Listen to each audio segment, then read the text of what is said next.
It's training camp time in Ashburn. Practice number 1 set for Wednesday. Welcome back, Grant and Danny on the Fan. At 4 o'clock ahead of the Beltway Blitz, we'll be giving away tickets to see Creed at Jiffy Lube Live. If you want those tickets, you better be listening. Warren Sharp went position group by position group for every NFL team for Sharp Analytics in his season preview, and he ranked how each group stacks up. For the Commanders, notably, he had the offensive line 27th. He had the secondary 31st. And those are two of the groups on Danny and I's lists here as to what you're most worried about as it pertains to this roster. Danny's going O-line. I'm going with specifically cornerback. I actually think the safety room is solid and really raises the tide. I think ranking the secondary 31st is way unfair. I think they're better than that. But let's go to our callers. 800-636-1067. Joe's out in Reston. Joe, what position group gives you the most nerves going into the season? Yeah, I think you guys hit it pretty good. With O-line was definitely my number one and then corner number two. But I think if I had to pick number three, which kind of goes with it's going to be edge rusher. I think we really don't have anyone proven that's going to go out there and get sacks. I mean, I know they went and got Dorrance Armstrong, but he's never been more than a rotational guy with Micah Parsons on the other side. He's not going to have that here, and if they're going to thrust him into like that much of a bigger role, I just don't see where this production is going to come from, and it's only going to magnify how bad the corner room is because if we're not getting pressure, those guys are going to be covering way too long, and I just think we're going to get diced up. Smart call, man. Appreciate you making it. To me, there's two ways to do it, creating pressure. Way number one, the way that the New York Giants got to and won 2 Super Bowls, the way that Ron Rivera's Carolina Panthers team got to a Super Bowl, ultimately lost it, but is that you've got 4 really good, working together, cohesive pass rushers up front that can win one-on-one. That's the easiest thing to do, cover with 7. If you don't have that, which they don't, then you do what Washington has done. You don't just square peg and round hole that thing. You've got one play where Frankie Louvu is lined up, standing up over the right tackle. The next play, Dorrance Armstrong is standing up. Or the next play, somebody totally different that we haven't even thought of. Jamin Davis is blitzing downhill. You mix and match. You make it so that nobody knows where the rusher is coming from. You force the offense to adjust, and you dictate in that way. I think that's what they're going to do.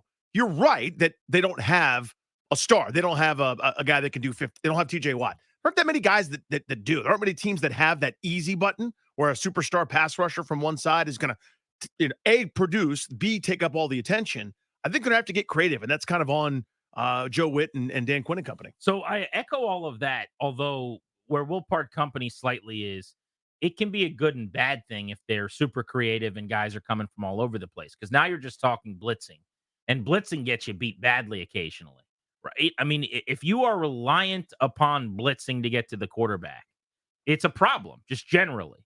You need guys on the edge who can win. You need pass rush win rate, edge rushers, or in their case, you need your D tackles, Payne, Allen, eventually Jerjon Newton to do that too. But Dorrance Armstrong's 7.5 sacks last year, playing the snaps that he did, gives me some hope that maybe he could be a 9.5 sack guy. He had 8.5 when he had a total of 5 starts. And if you look at percentage of snaps played with the Dallas Cowboys that year, I think it was like around, I don't know, 70 on a good game, and a lot of times closer to half the snaps. There's no reason to believe maybe he can't go up toward 9 if he has a great year, double-digit sacks as an edge. That's certainly their hope. That's what they paid him to do. But other than that, Clelin Ferrell, Dante Fowler, KJ Henry, like, this is not a great plan. This is kind of just throwing bodies and resources with very little money at a problem, quantity over quality. So I hope they don't have to end up having to blitz a lot. But the key to their pass rush is not going to be the edge, in my opinion. It's going to be Daron Payne getting back to being the guy they paid him to be as a game wrecker up front. It's going to be John Allen, who I think's playing for his next contract this year, because it's my personal opinion he's not going to be back here, and they're going to move on from him next offseason. He in the back of his mind, he knows, I got no more guaranteed money left. I got to go out and show out. Those guys, Newton, you're allowed to kind of lead with interior pass rush, kind of minor and exterior pass rush, and I think that's the type of defense they're probably going to have to be. Let's go to Steve and Bowie. Steve, the question on Grant and Danny is, what position group are you most nervous about going into training camp? Definitely good day, guys. Definitely offensive line. I mean, when you look at it, going against the Cowboys, the Giants and the Eagles is bad enough, but then also you got the AFC North this year. You're going to be a murderer's row going against linebackers and trotting Jane Daniels out there. He's going to be tough sledding all year.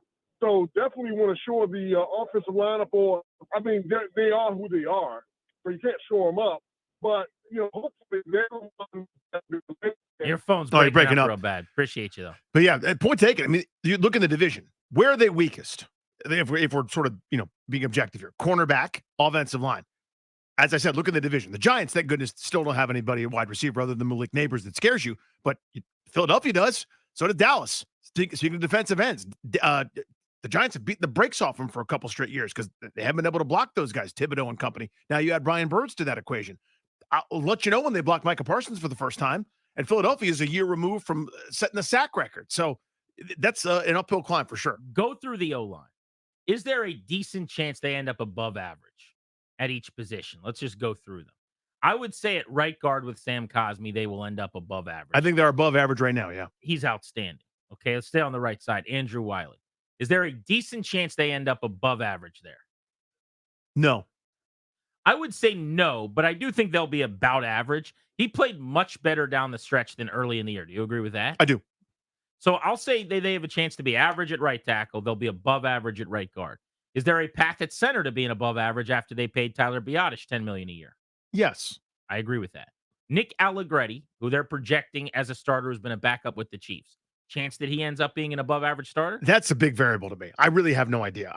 Same, but I would say yes because we haven't really seen him get a chance to start. Right. So there's no great negative sample either. So I'll say yes, but there's a big degree of variance on that one for me, where he could be another 1 year guy that was readily available that's not particularly good, and we have to do this exercise again next year.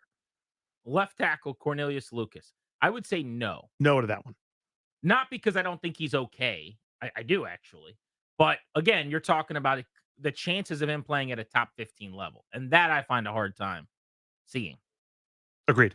Yeah. To me, the chance for that is if the perfect scenario that Coleman takes over by week 5, week 6, or even earlier, they can't keep him off the field and they have the gem of the draft. They have a guy that nobody saw doing what he's doing. And he's now the guy that, how did everyone miss on this dude?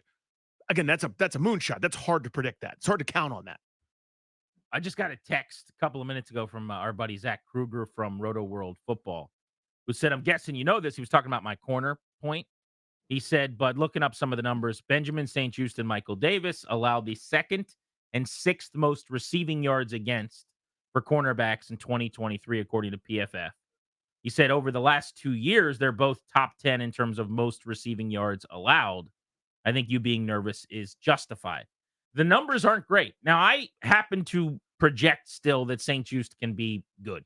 I really like how physical he is. I like that he plays press and he gets up on the line of scrimmage and he can beat people up. And at times he gets called for penalties, which tells me he's right there and he's around his guy and he does a lot of things well in terms of coverage.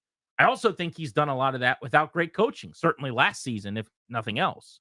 So I still have some potential, but I am putting a lot of eggs in the just closing my eyes and assuming Dan Quinn and Joe Witt are going to help fix some problems basket. Yeah, now he seems like a Dan Quinn corner historically, talking about St-Juste, right? Like if you designed one in a lab, it would be Benjamin St-Juste. Yeah, the big physical long arm, gets a little handsy sometimes and maybe gets called for one more penalty, per game than you'd like, but that's the cost of doing business if you got a guy that's going to maul you a little bit.